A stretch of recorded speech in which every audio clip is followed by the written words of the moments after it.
Assalomu alaykum qadrli ustozlar, kanalimiz a'zolari. Demak, bugungi video darsimizda mening maktabim loyihasida ovoz berishni o'rganamiz.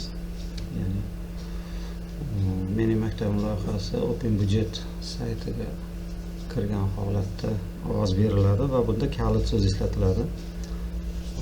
Har bir kalit so'z o'quvchini e-maktab platformasidagi biriktirilgan telefon raqamiga yuborilgan. Demak, mana bu mazmunda yuborilgan. Demak, 21-oktyabr kunlari kelib yuborilgan. Demak, bu yerda o'quvchining nomi beriladi va unga kalit so'z berilgan, mana ovoz berish uchun. Demak, mana shu saytdan kelmoqda. Demak, bu SMS tarzida telefon raqamiga yuborilgan, har bitta o'quvchini shu e-maktabdagi telefon raqamiga. Demak, bizga shu o'quvchining kalit so'zi kerak va o'quvchining familiya ismi va qaysi maktabda, qaysi sinfda o'qishini bilishimiz shart. Demak, birinchi qiladigan ishimiz veb-sayt orqali OpenBudget platformasiga kirib olamiz.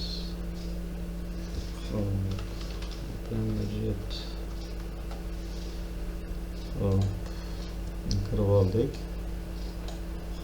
Kirganimizdan keyin bizda birinchi shu mening maktabim loyihasi turibdi mana.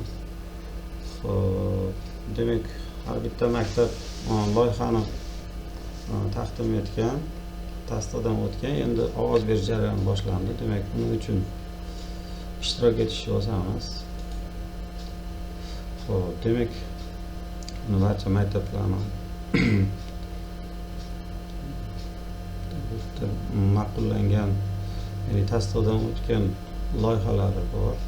Hammasi ovoz beriladi. Demak, ovoz berish uchun har bitta maktab joylashgan hudud, tuman va o'sha maktabni tanlaymiz.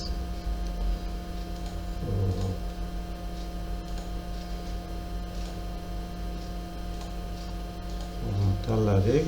Demak, tanlaganimizdan keyin maktab tanlagan mana loyihalar, ya'ni tasdiqdan o'tgani tasdiqlandi va ovozlar ko'rinadi, qiymatlari. Demak, endi ovoz berish uchun shu tanlangan, ya'ni tasdiqlangan loyihalardan tanlaymiz. Demak, tanladik, mana chiqib keladi, kim tomonidan berilgan, qaysi o'qish tomonidan, qaysi maktab va to'liq izohlarni o'qib chiqsak bo'ladi. Demak, endi buni ovoz berish uchun bizda mana tepada ovoz berish tugmasi bor. Shuni bosamiz. Bu oynada biza demak sinfni tanlaymiz, o'quvchining sinfini. Undan keyin sinf ro'yxati, ya'ni shu o'quvchining familiya ismi topishimiz kerak, ya'ni kalit so'z egasini topishimiz kerak.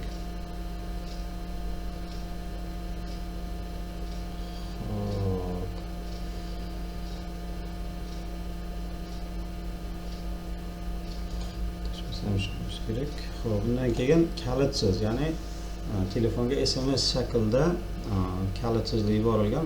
Misol uchun olma, anor, mevalar, har xil obyektlar nomi jo'natilgan bo'lishi mumkin, turli buyumlar. Demak, har bitta o'quvchiga individual ravishda SMS yuborilgan. Demak, bu o'quvchimizga kelgan kalit so'z yozamiz va tasdiqlash tugmasini bosamiz. Mana demak, bizning ovozimiz qabul qilindi. Demak, bizda ovoz qabul qilindi va yana qayta shu maktab oynasiga ochildi. Mana demak, endi yana bir marta shu ovoz berishni ko'rib chiqamiz. Demak, yana shu loyihani tanlayman. Ovozlarni mana demak, berilgan ovozni ko'rish uchun albatta mana ovozlarni ko'rish bosamiz. Demak, mana bizni hozir bergan ovozimiz qabul bo'lindi. Demak, o'quvchimiz ovozi qabul qilindi mana turibdi. Xo'p, endi yana ovoz beramiz. Xo'p, endi ikkinchi o'quvchiga ovoz beramiz. Xo'p, demak bu ham xuddi shu sinfda ekan.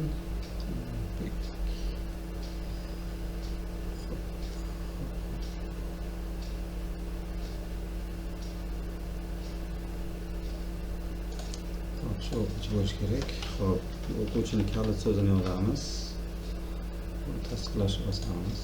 Xo'p, demak to'g'ri, mana ovoz qabul qilindi. Xo'p, demak yana qaytdi mana. Endi hozir bu yerda ovozlar soni ko'rinmayapti. Yana tekshirib ko'ramiz ovozimizni, ovozlarni.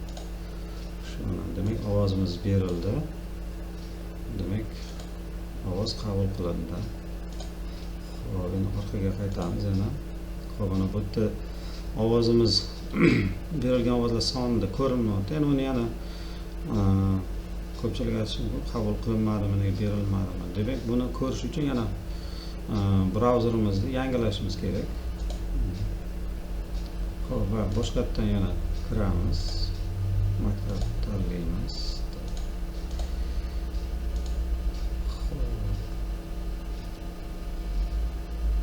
Demak, bizada 4 ta ovoz turibdi hali ham. Demak, bu ovozlar ma'lum bir vaqt o'tgandan keyin bizga qo'shiladi.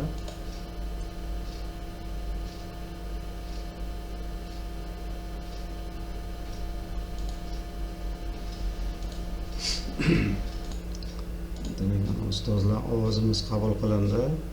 Ya'ni ovozimiz boya 4 ta edi, mana 6 ta bo'ldi. Demak, ma'lum bir vaqt o'tgandan keyin ovoz qabul qilinadi va bu yerda ro'yxatda ko'rinadi. Xuddi shu tartibda ovoz beriladi o'quvchilar tomonidan. Albatta, o'quvchini kalit so'zi bu yerda muhim rol o'ynaydi. Doim kalit so'zlar to'g'ri kiritilsa ovoz qabul qilinadi. Demak, tushunarli bo'ldi deb hisoblayman ustozlar. Video yoqqan bo'lsa like bosing, kanalga a'zo bo'linglar. Xo'p, hammalarga rahmat, sog' bo'linglar, salomat bo'linglar.